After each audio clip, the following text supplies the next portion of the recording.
Seconds. Any discussion? If not, all those in favor, raise your right hand. All those opposed, same sign. I thought Councilman Plank, you raised your hand. Okay.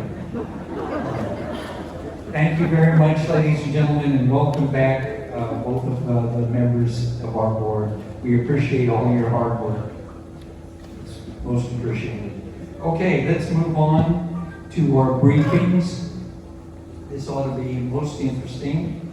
Our first one, we're going to hear from SAWS. Celia Velasquez is talking. She's the Vice President for Customer Experience and has a lot to say about rates. Let's hear it. Welcome aboard.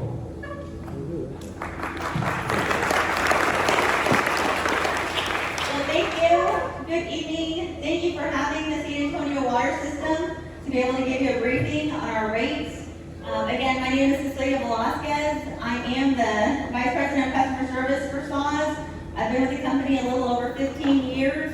I've been in finance, I'm now in customer service, so if you have any questions, hopefully I can answer them. But we are here, we wanted to at least tell you, I know you've seen Byron here over the last, I'm sure, several years, taking your questions, whatever projects we have going on. But it's been 5 years since we've actually come to you and had any type of rate request. So over 5 years ago, what has happened? Obviously, that was even before COVID. That was before Winter Storm Uri. That was before anything dealing with either one of those and the outfalls of either one of those. So again, it's been since that time that we have come for a rate request. I know Byron is handing out just a fact sheet, and that's all it is giving you facts about SAWS. And as you know, we are a water provider.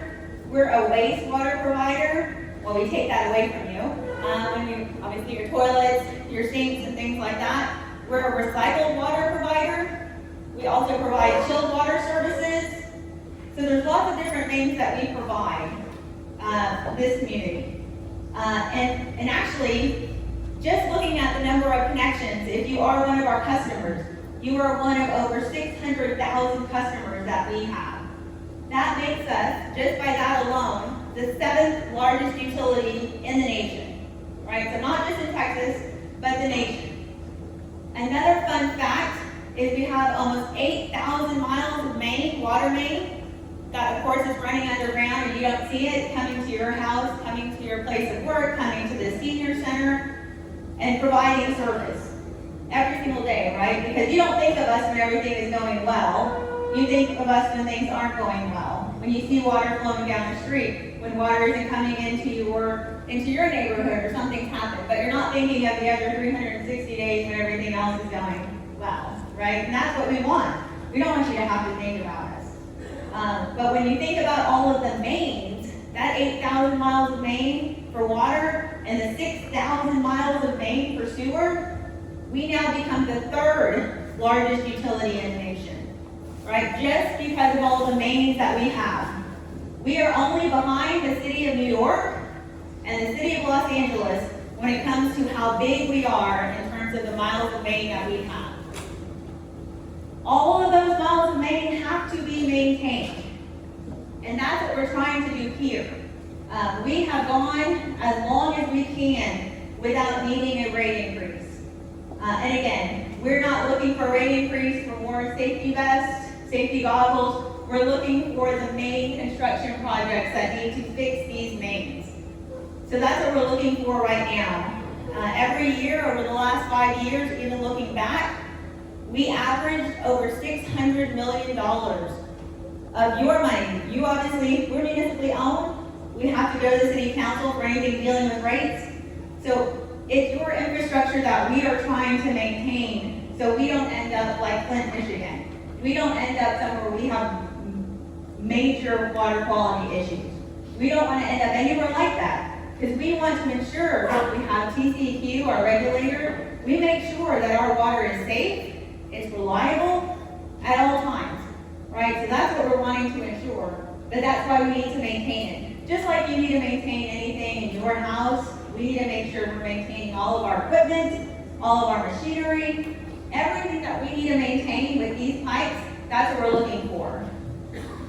And the other thing that we're looking at, again, we are not just looking to maintain the water pipes, we actually have to make sure everything in our sewer system is maintained. And as you know, I don't know if you know, but we have a little over 2.2 million people that we are taking all of our wastewater from and treating it and making sure that it's, obviously that we treat it correctly and that we can do what we need to do with it to make sure that we can put it back into, whether it's giving it back to CPS through recycled water, or we put it back in San Antonio River, lots of things that we have to do from a compliance perspective. So we need to make sure that we meet all those things. So there's lots of things that we're doing with that. We also have major treatment plants. Again, most of our treatment plants are in the south, so none of them are up here in the north, or anywhere near the north, because everything is gravity fed. Right, all of our wastewater system is gravity fed, so it's going down to the south, and that's where it gets treated. So again, our treatment plants need some major rehabilitation. Those treatment plants, the newest one is 40 years old. We need to make updates to those pieces of equipment. There's some huge blowers, huge condensers, huge things that need to happen. And that's what we're looking at doing with this rate request. Yes. Oh, I'm on camera now, so I am good to go. Okay, so I didn't know, again, that's what we're mainly looking for. I know you may have questions. I've heard that this group has some great questions all the time, so I'm excited to answer them for you.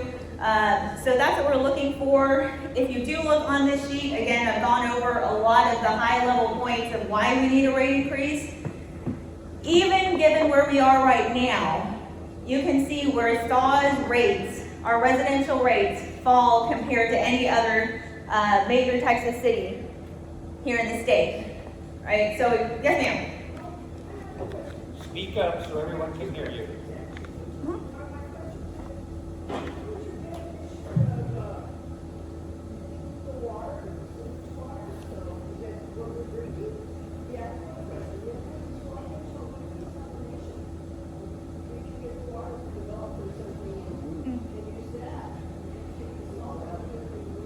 Okay, so two questions that she has asked. One is, how do we treat our wastewater, and are we drinking? Are we sending that back out to you to drink? So no, who actually does that is the city of El Paso, if you've read about that. So they actually treat it to a point where it is to potable water drinking standards. We don't do that. Again, ours just makes it to a point where it goes through TCEQ regulations, and we're able to use it as recycled water. So there's kind of two levels of treatment. We get it to that first level of treatment, and we're able to send it, it's usable as recycled water to all of our recycled water customers. Whether that be golf courses, whether that be industrial customers who use it in their cooling towers, whether that be any other customer that uses it for a recycled water purpose. Your second question was dealing with, desalination. So we actually do. We don't do ocean desalination because that is energy intensive. We would be coming to you with a much larger rate increase if we were having to bring and push water from the ocean to us, create a pipeline, and then of course use a lot of electricity to push that water to us. Now we do brackish desalination. So we actually do pull water out of a different aquifer today. We actually pull it out of the Wilcox aquifer. Again, it's just like the ocean is. It's saltier than our Edwards aquifer water is. We actually do use energy to take those ions out and put it to drinkable water standards. And we do that, and we're actually using that. So we actually have what we call, it equates to 10,000 acre feet a year. And so we actually are using that right now as a water source. Okay, one more question, go ahead. Mine is actually not a question, mine is a statement. If you would tell people about the Rain to Drain tour that SAWS offers, because we attended it a number of years ago and I used to complain about my sewer charge, and after attending the Rain to Drain tour, I no longer complain about it, and people will understand the rates and the need for rate increases if they go on that tour. Thank you so much, Ms. Barbara. So yes, if you ever have a chance, and if you ever have an open, whether it's Saturday or even during a weekday, we offer a rain to drain tour. And it's exactly what the title says. We take you from the rain all the way moving down to your drain. So from the north side of town, we take you to different features of our aquifer, all the way down, and you end in our wastewater treatment facility, and you see what actually has to happen in our wastewater treatment facility. So if you ever have an opportunity, it is a great experience. It's an 8 to 5 experience. We provide breakfast, we provide lunch, we provide all of the in-between as far as the amount of information that you will learn. All your questions will be answered because we want you. We want you to be ambassadors. Like I said, it's your infrastructure. We're just maintaining it for you. So we want you to be as well educated to be able to go out and explain it to your neighbors, your family, just as we do. Thank you. Let's give her a big hand. And we'll have some SOLS representatives here after the meeting, so in case anybody has any questions, okay? All right, one that I think affects every one of our neighborhoods is without question our Citizens on Patrol program. And we have here tonight Officer Catalina Schneider to talk about that very important program. Welcome aboard. Stay on camera here, okay? All right. I have to give him a good side. All right, guys. Good evening, and thank you for coming out here. I really appreciate y'all taking the time to be out here. This is a real cool. This is nice. But by all means, yes, thank you for having me come out here and talk a little bit about the COP program. I couldn't do it, first off, we couldn't do it without you guys. I'm going to bring my dream team up because I need my dream team with me, Dr. Stuckey, and also the two from Stuping Ranch. Come on up here and let me show, kind of give us, Stuping Ranch, come out here and help me out a little bit. This, by all means, I couldn't do it without these gentlemen here. First off, I have Stuping Ranch out here, and they are, you know, I don't, hands down, they're always willing to go above and beyond and kind of go into some other neighborhoods to help out and show them how to run their COP program. They're always willing to go out into your area and help you out. Dr. Stuckey is our president of our NNOP. We are constantly trying to get people on board to help us out. He, by all means, I couldn't do anything without him because he is a driving force to get people out there. I always tell people out there that come to the COP class, whether you're going to work in the COP capacity in your neighborhood or just be the eyes and ears and show you how to work together with a safe officer to keep our community safe. There's not very many of us officers, so we need everybody out here that's available that can help us out. I kind of give you a little tip that I like how Saul's kind of put out those numbers out there because we're kind of in conjunction with Dallas, am I right? Kind of running with Dallas. You think about it, Dallas has like 1.3 million people in their area that they live. We have about 1.5-ish, probably more since, you know, a lot's been, you know, having births here soon, you know, lately. But you think about it, we have 1.5 people in San Antonio. Out of that, we only have 25 officers, 2,500 officers, if you can believe that. With that many people, we couldn't do what we do without you guys out here helping us out. I always tell people that are out here in our COP capacity, y'all are that piece of puzzle that we need in order to figure out what the crime is or what's going on. Y'all may not know what's going on, but if you give us just that little bit of tidbit, that can help us out. Because you think about how many officers in ratio compared to how many people are in San Antonio, it's just unbelievable. I believe Dallas has like 1.3 and they have like 3,500 officers. We have 1.5 and we have 2,500 officers. When I came on, I've been on for 23 years now, a little over 23 years. And in 23 years, when I first graduated, we had 2,300 officers. So we haven't grown very much, but our city has. When I first started, we weren't past 1604, but what, like less than a mile out of 1604. And how much have we annexed since then? We're only growing in numbers. So like I said, I couldn't do it without you. I'm going to give it over to Dr. Stuckey. I know he kind of likes to give a little rundown and helps us out. And he's a wealth of knowledge, so. Thank you, Officer Schneider. What I would say to the group here is not only do we start and help communities start COP programs, but we also support our law enforcement agencies. And we can use your help in both of those missions. If you're interested in starting a program, please come see any of the folks at this group, at this table right here, that have the hats on, or come see one of us up here. But the other part that we're going to be very much involved in are the changes in our law enforcement leadership and how we can support and make the best decisions for San Antonio and for our communities. So with that, thank you, Officer Schneider. Thank you. Is there anybody who has any questions or any questions here tonight?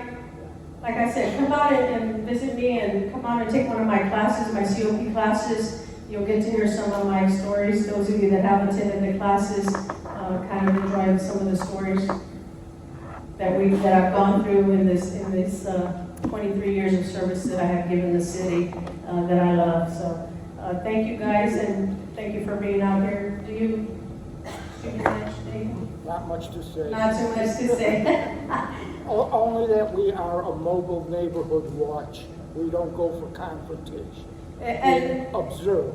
as a department, we love Steuben Ranch COP capacity because they make our job so much easier. They know how to report crime. They know who to report crime to. They know how to work with a safe officer.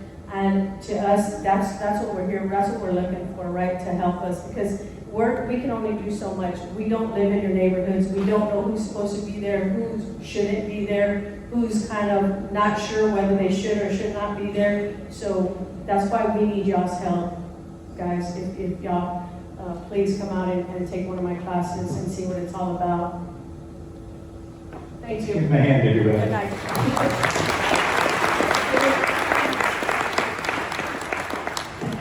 That is a great program.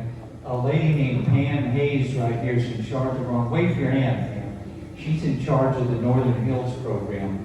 And I'll tell you what, she's like a czar. You better follow orders with her. But she really does it well.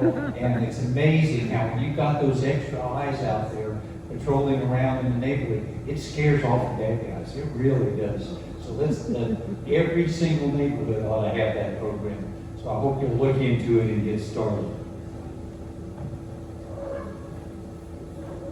Okay, do you remember in the past we've talked about the Northeast Corridor and what's been going on there on Parent Bible and Nacogdoches, Thousand Oaks? Well, we're about to hear a little more about how the program's going. Is Selena here tonight? Okay, you'll be speaking more. Okay. Thank you. Make sure I've got my presentation here.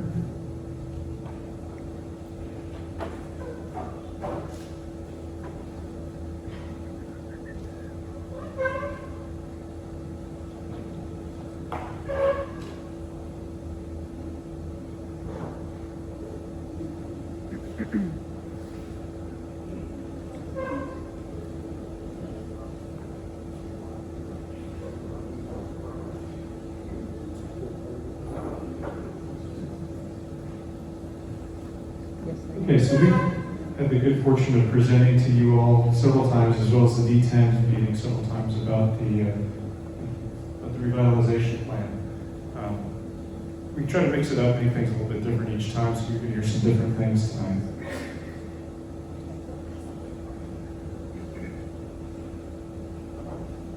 Excuse me, can you give us your name? Sure, my apologies.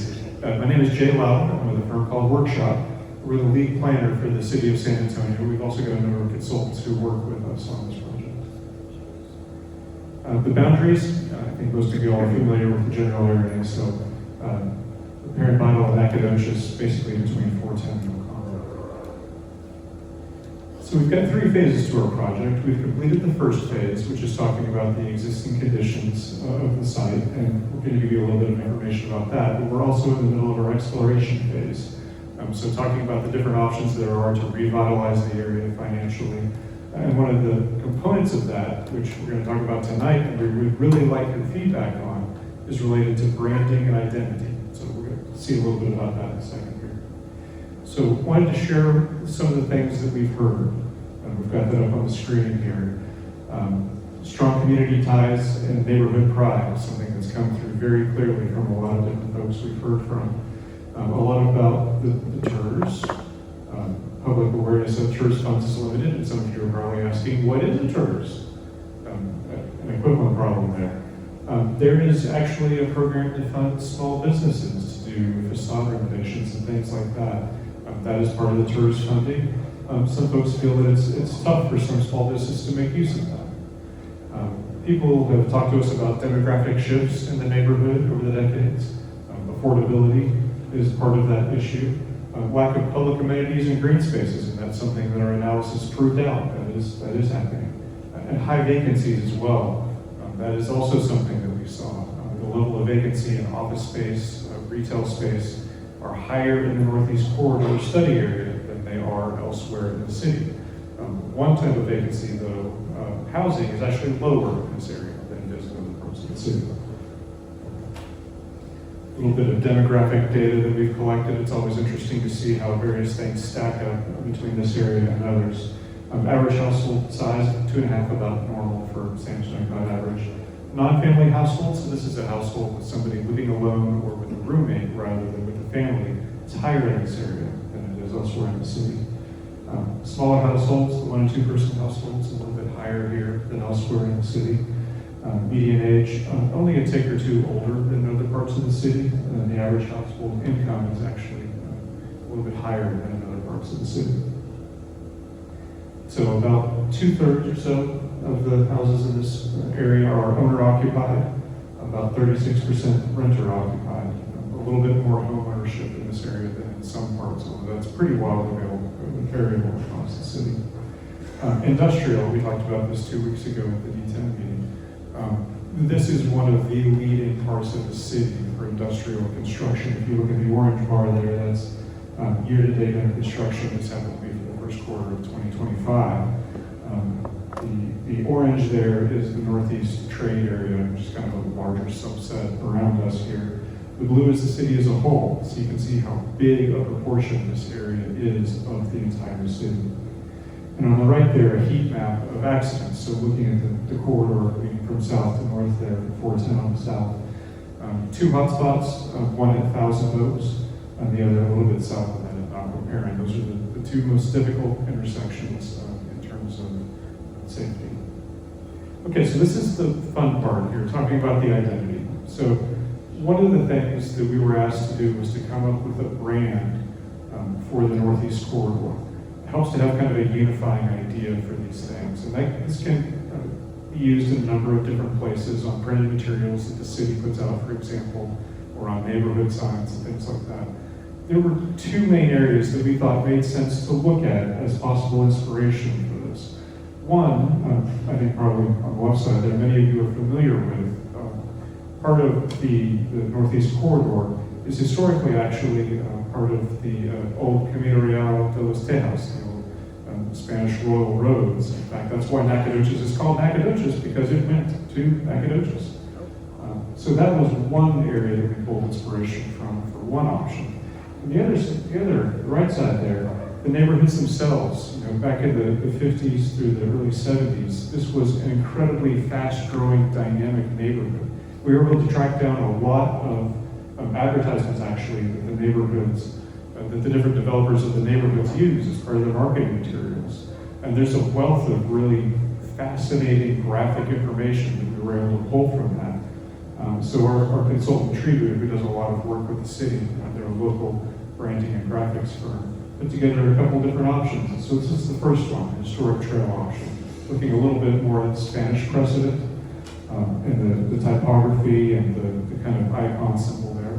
And we've got another option to look at here. This is maybe related a little bit more to the 1960s feel, the modernism of the neighborhood construction. You can see the compass rose there with an indication on the northeast, of course, indicating the Northeast Corridor. So we've got a table in the back. I'm just kind of in the middle there. I'll be back there along with Sidra, our project manager from the city. If you've got thoughts about these two options, we would love for you to run back and give us some thoughts about what you like, what you don't like, what could be fine-tuned, or if you just love one option or another, we would love to hear that. So we're working through this second phase now, going to meetings like this one and talking about the work that we've done. We're really working hard on the marketing revitalization portion of this. That is really the heart of our plan. What can be done by the city and by others to change the business environment, which of course relates to the places that you all live here. And also streetscape generation, looking at what the street is like, Nacogdoches, what can be done along those streets. So if you've got any questions, we're at the back. You can use the QR code here quickly to link to the city website, which has more information. Thank you for your time. Okay, anybody with any questions? Yes, ma'am, go ahead. Speak up now.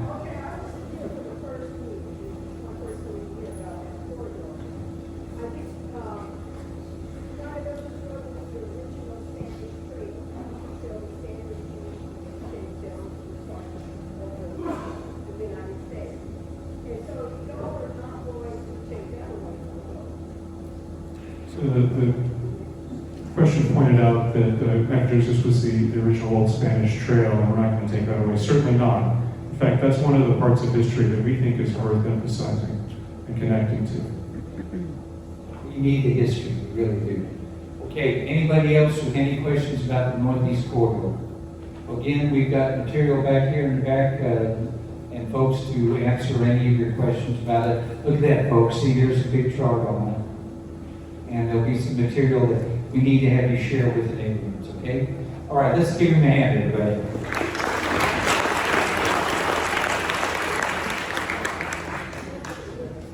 Okay, now for a very interesting part of the agenda. We've never had this happen to us before. We're going to hear about the LEAD 10 program. And to be discussing that for us will be one of our board members, Roy Anthony. Roy, come on up and tell us what's about to happen. Thank you, Mike. Let's give a round of applause for Mike. All right, good evening, everyone. My name is Roy Anthony. I created the LEAD 10 program. I created the program because I believe leadership doesn't start at age 30 or after college or when you get a job. It starts when you pay attention to your community and you care about it.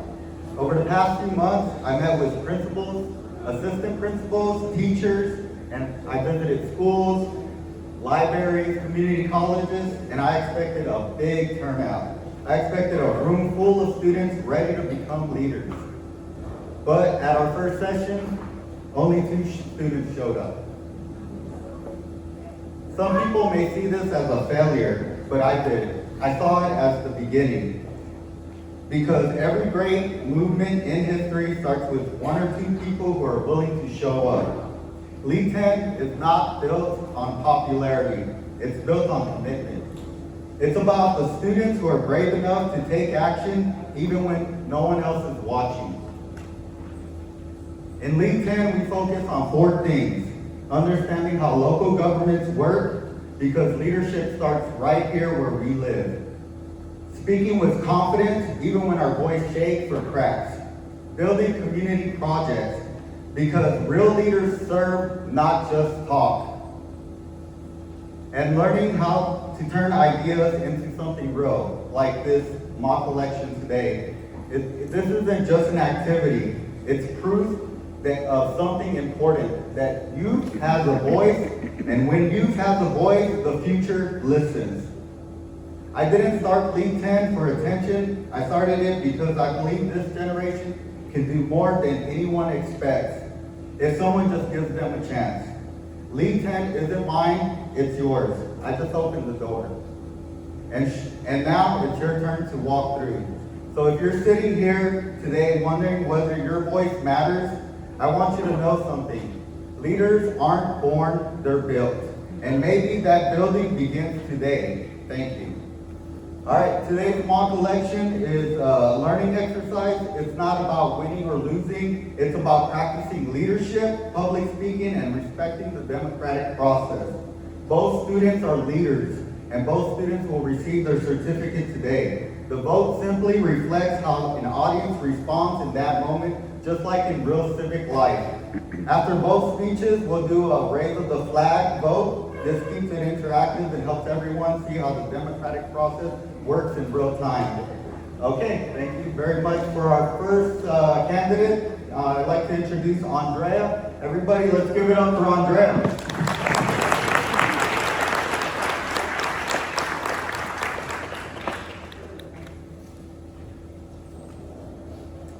Good evening.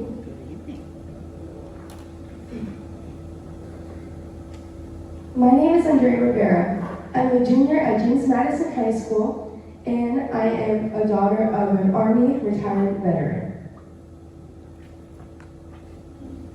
My involvement. I am a member of my school's varsity orchestra. I am a cellist. I've had the pleasure and the opportunity to be both first chair and second chair. I am a member of the National Honor Society with a 98.5 GPA, which we're just going to round to 99. Thank you.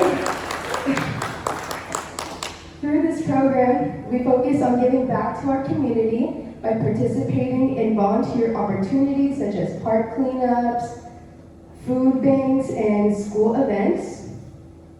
I am also a member of my mariachi club at school too. I'm a guitarist. I'm a musician at my local church with the youth band, and I'm a Sunday school assistant.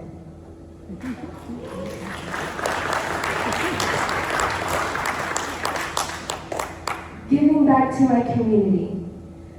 I had the pleasure to coordinate and lead a visit to the local nursing home. I got to gather up a couple of members from my orchestra so that we could play for the residents.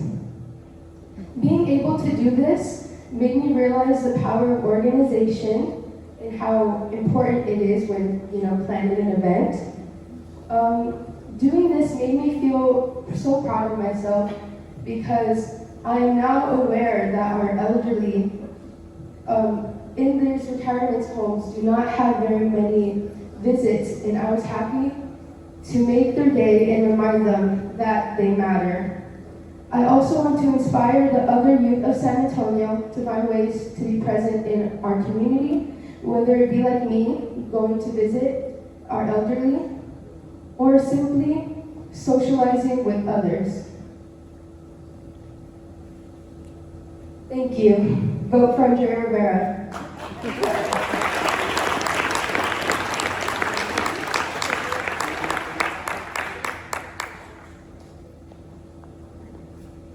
Okay, ladies and gentlemen, our next candidate is Anna. Everybody give a big round of applause for Anna.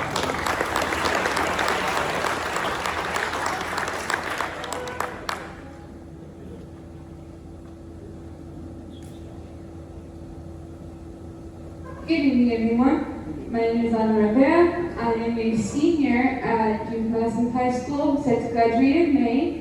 I am a member of the National Honor Society, where we do multiple community service projects in our school. I am a member of my varsity orchestra as a violin, and I am an active member in the music department and the youth department at our local church. I am also a daughter of a military veteran, and I've had the opportunity to live in different parts of the country and experience different cultures.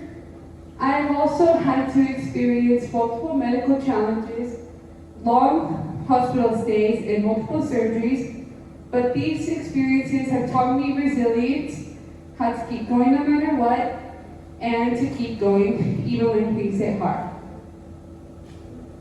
I have a passion for serving my community, and I try to get involved as much as I can. Whether it's through school or doing community service projects around our county, I try to get out there and I try to get involved. I've had the opportunity to make blessing bags to hand out to our homeless community. I've had the opportunity to visit nursing homes and volunteered at local school events, both in our local community and at school. My future goals are to continue being a strong presence in our community and impacting the younger generations to show their community and let those unfortunate people know that they are not alone. I want to continue showing appreciation for our elderly and our veterans because they are very overlooked, and I want to make sure that they know that our people that are rooting for them.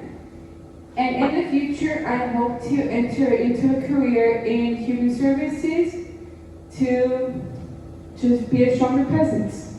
Thank you, and I would appreciate your vote.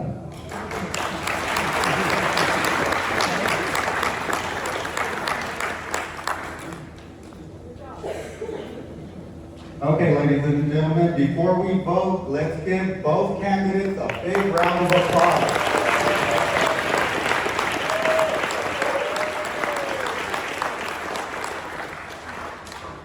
Okay, so we're based on okay, let's go with, okay, maybe we should ask both of them here, or? Okay, so we're gonna go, who made the best case for being student president? I'll have the student stand first, would be Andrea, she's first on the ballot. If you vote for, please stand up, Andrea. If you're voting for Andrea, you're gonna raise your flag, wave your flag in the air. Whoever's voting for Andrea. All right. Okay, and if you're, go ahead and, if you're voting for Anna, please raise your flag. Okay, based on the audience vote today, mock election goes to Anna. Thank you. Let's give them both a round of applause. This is about having the courage to speak up and stand up.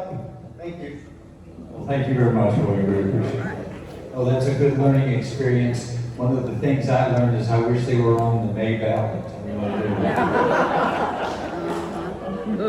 Okay, our next speaker, maybe you've heard of him. He's from City Council District 10. Let's give a big hand to Mark White.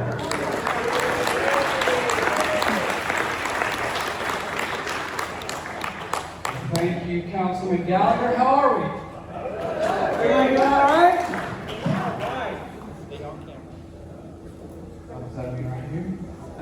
Before we begin, we have to mention that our Chief of Staff, Raul, as of today, is back in action. Y'all know he was gone on paternity leave. Everything is good with mom and baby, so he is back, well rested from all the sleep he's gotten, no doubt. But I want to make sure that we don't move on before we say thank you to Sam, who performed amazingly while Raul was gone. So thank you to Sam. We didn't miss a beat. All right, what's going on? Here we go. And we talked about some of this at the District 10 meeting, so I cut some of it out, but we'll try to move through as quickly as we can. First of all, on SAWS, they are coming asking for a rate hike. Very nice presentation tonight. I thank the SAWS folks for being here. But for me, again, we need a lot more information for SAWS before I'm even ready to even look at it. Okay, I am tired of the citizens of District 10 in San Antonio continuing to pay more, right? We've got rate hikes from CPS, now it's SAWS, they want to raise your property taxes, there's talk of a new telecom tax, it's ridiculous. Enough is enough, we need more transparency. I want to know that SAWS is spending your money properly right now. I want to know that they're being efficient with their budget, so So there's a lot we need to see from SAWS before we're going to vote for any rate hike. And as we stand here today, I am adamant that it is a no, no, no to a rate hike right now.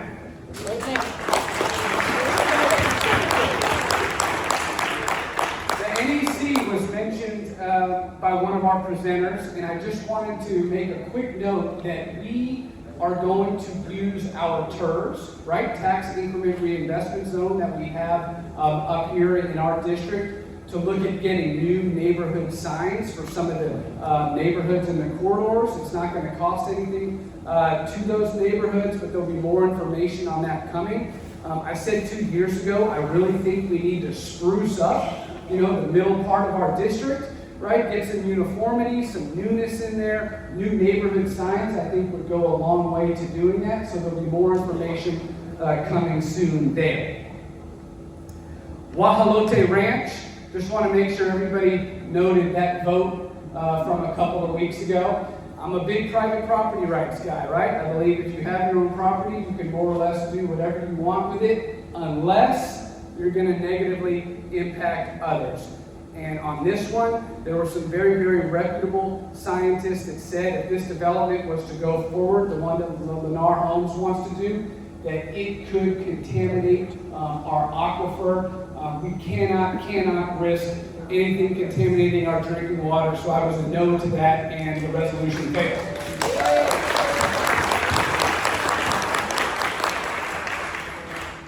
Let's talk about ICE. We've now had 2 or 3 meetings on this. The latest one because of the detention center that, if you haven't heard, the federal government purchased a huge warehouse over on the east side that it's going to use for a detention center. Here are the facts on this. We, as a city government, there's nothing we can do here. All right, even if we wanted to, and believe me, my colleagues want to. But as the law sits, both federal and state law, we have to cooperate with federal immigration enforcement activities. This particular detention center was a private sale. There was a private group that owned the land. The federal government wanted to buy it. They negotiated a price. The federal government purchased it. Now that the government owns it, they don't have to comply with city zoning laws, and they can go forth and basically use it for what they want. My colleagues want to stop this however they can. They've talked about, can we not allow this place to have electricity? Our city attorney had to tell them that's illegal. They've talked about, can we stop this facility from having water? Our city attorney had to tell them that that's illegal. There's a lot that they want to do to stand in the way, including potentially filing lawsuits and all sorts of things. My words to them were, please, let's not go waste more taxpayer money fighting this fight, which, by the way, we are not going to win. And I use win loosely. They and me, we have a different idea of what winning would be in this particular scenario. I think we need to treat our federal law enforcement folks with respect. I think we need to treat our local law enforcement folks with respect. And this is one that, frankly, our city government, we just do not have jurisdiction over, so we need to stick to what we're trying to do here as a city. But you will be hearing more about it, because these ideas that they have for trying to stop it, they're going to come back to the dais, and there's going to be votes on these things moving forward. Councilwoman Spears from District 9 and I, we were the 2 that voted against this resolution last week, saying we don't need to be involved in this. It obviously went 9-2 the other way. There's these policy ideas that will probably make it to the dais in the coming months, and you can expect the councilwoman and I to again be no's on this. We're going to try very, very hard to get some of the others to see it our way, but in all honesty, I'm not optimistic. But we'll see what happens, and I'll keep you posted on that. Finally, because I guess it's the latest thing in the news, the censure involving the mayor. Here's what happened. Last Thursday, or the Thursday before? 2 Thursdays ago. 2 Thursdays ago, we were going to have a vote on the Bonham Exchange, right? It's a historical building downtown, And the councilwoman in District 1 worked extremely hard. They don't have a working fire suppression system there in the building. Because it's a historical building and so big, the fire suppression system is going to cost about $500,000. The bottom doesn't have the money right now. So rather than shut them down completely, the councilwoman in District 1 worked really hard, worked with the owner, worked with council to come up with a compromise proposal to where it could be somewhat open in some capacity while they raised the money to get the fire suppression system. We were going to give them a few more months to get it done. All that was lined up and ready to go, and then at the very last minute, the night before we were going to have the vote, the mayor, who really hadn't wanted to be involved in this issue at all in the weeks leading up to the vote, jumps in, calls the Bonham owner. It didn't go well. The mayor wants to do it her way. And on that Thursday morning, when we're all out there talking about the Wahalote Ranch before that vote, the mayor and the councilwoman from District 1 were in one of our back rooms, and I wasn't there, I didn't hear it, but by all accounts, just absolutely berated Councilwoman Core. And I saw the councilwoman after it, and she was not in a good spot. It was apparently very, very bad. And from there, we went to exec session, and I can't talk about what happened in exec session, but things didn't get better. And so from that, the councilwoman filed a code of conduct complaint against the mayor. And then 5 other councilwomen filed what we call a 3-signature memo, but it was obviously 5 signatures, where they said to our city manager, hey, when this independent investigation into that incident concludes, we want to have a meeting up on the dais in front of the city where we can talk about what happened and take any potential action, such as a censure, if the findings come back that the mayor did something wrong. So that's what happened. The investigation, I can tell you from my understanding, has been completed. There will be an executive session meeting here in the coming weeks where council will get the results of that independent investigation, and then there will likely be a council meeting for the world to see where we discuss what happened and then potentially take action with respect to the mayor. The bottom line for me is this, and you know me, and we've talked about this for 2 years. My colleagues and I, we're not going to agree on everything. We're not going to agree with the mayor. There's going to be disagreements, but we have to treat each other with respect. There's only 11 of us down there, right? We're there to do the business of the people, your business. And it works a heck of a lot better when we respect each other. We can argue about the different issues, but then we can shake hands, go out there and vote, and leave it there. And unfortunately, the conduct on this particular day, most of us, I think, feel dropped below the level of conduct that we would expect from one of our colleagues. And so we'll see what comes to the dais in the coming weeks. So that is basically a wrap for what's going on at City Hall. Let me tell you a couple more things. Events coming up, District 10 Basura Bash, there on March 7th. We've got our Fiesta event on April 14th, but before the Fiesta event, what day is the Shredded event? March 21st. Remember the Shredded event out here in the parking lot where we give away trees and you can bring all your stuff and we can shred it? March 21st. Time? 9 to 10:30 out in the parking lot. So that's going to be a great event as well. 2 more things, Mike, and I'm going to sit down. Yes, sir. One, we've got a really big, fun announcement coming, I believe, at the next District 10 meeting in March. You're going to want to be there. That's all I'm going to say about that. Number 2, voting. You're about to go and vote. Early voting starts this week. A lot of folks don't know this, and frankly, I probably should have mentioned it at an earlier meeting. For those that don't know, District 10 has now we have 2 congressional districts now within District 10, if you didn't know.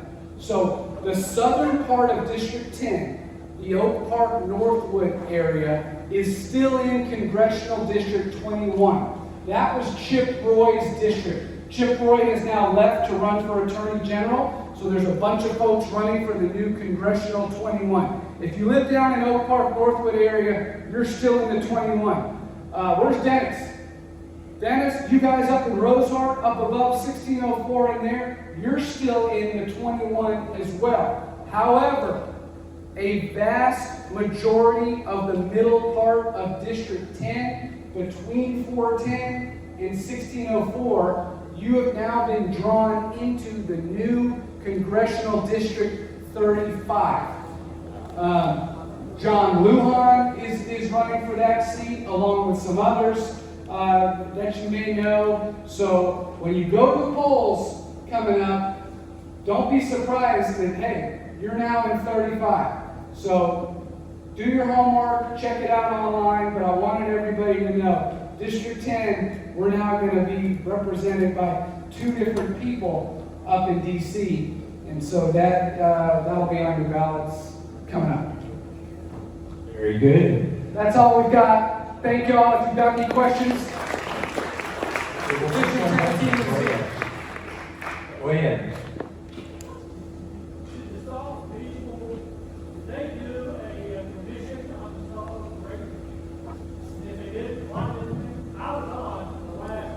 There was no SAWS rate advisory commission that time.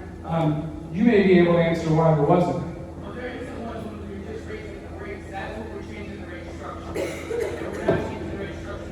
Right. No rate structure change, just a potential rate increase. So that's that. District 10 team's here. If you have any questions, thank you all. We'll see you at the next meeting. Give them a big hand. Okay, a couple more things for you to write down. Get your crayons out again. Remember, early voting starts tomorrow. And it's going to go through the 27th. And of course, the primary election day is March 3rd. So it's going to be here before we know what happened. Here's one that I think you all need to know about. The next District 10 meeting is March 16th. Make sure you write that down. Big announcement. March Big 16th, announcement. yeah. March 16th. Okay, and our next meeting for the Alliance will be April 20th, and you don't want to miss that April 20th meeting because that's going to have all of those primary candidates.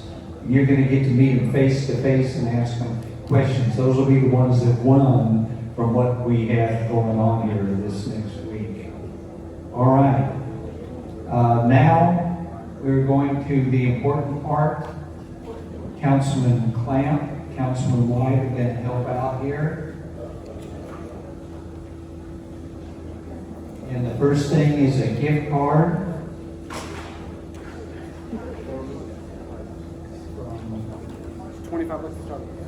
Starbucks, oh my goodness. $25, that'll get you a cup of coffee. Okay. The winner is 692. 692. Do we have a winner? We have a winner, yeah.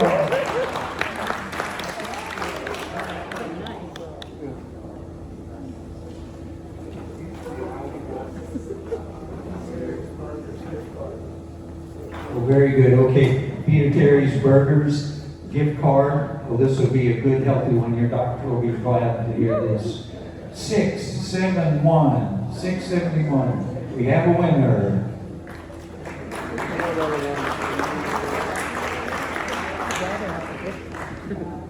Now we have a bottle of red medicine. It's going to go to 539. 539.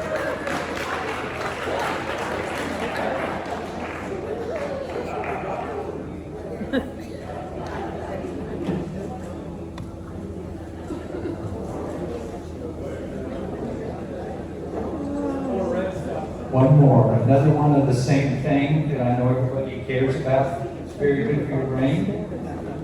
The winner is 561. 561. We have a winner.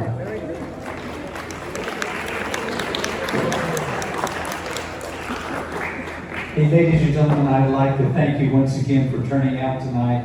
Just couldn't be more pleased with the meeting. It stands adjourned, but I want us to have our candidates come forward, and we're going to have a picture presentation, and we'd ask if Councilman White could come forward to be in this picture.